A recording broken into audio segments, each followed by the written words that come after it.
এই জন্য আল্লাহ রাব্বুল আলামিন পবিত্র কোরআনে কারীমের ভিতরে বলেন, ওয়া ইযা বুশিরা আহাদুহুম বিল উনসা যাল্লা ওয়াজহুহু মুসওয়াদ্দান ওয়া হুয়া কাযীম।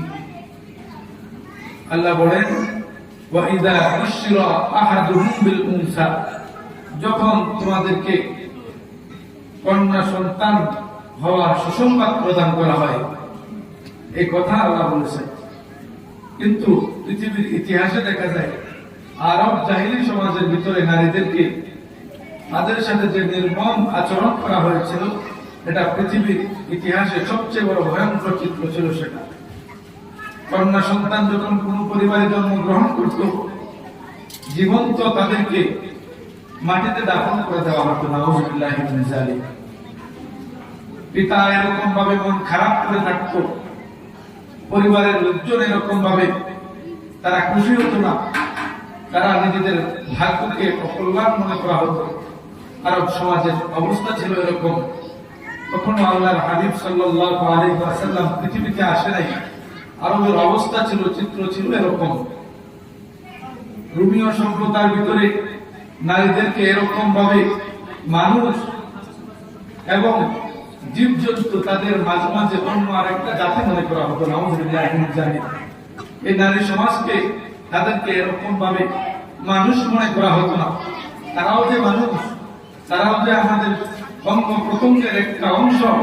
কোরআনে কারীমে যেখানে বলা হয়েছে, হুন্না লিবাসুল লাকুম ওয়া আনতুম লিবাসুল লাহুম, আল্লাহ যেখানে বলেছেন নারীরা তোমাদের, স্ত্রীরা তোমাদের এরকম ভাবে পোশাকের সাদৃশ্য স্বরূপ, পোশাকের মতো, সেখানে তারা এরকম ভাবে নারীদেরকে মানুষই মনে করত না।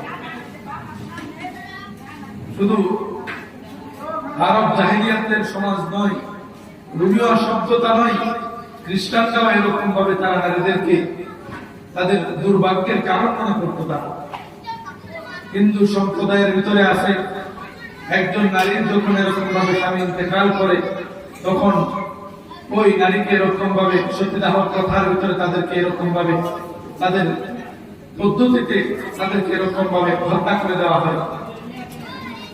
এই সমস্ত ভয়ানক চিত্র ছিল মুসলমানদের বাহিরে অন্য যে সমস্ত ধর্মগুলো পৃথিবীতে আছে তাদের ভিতরে।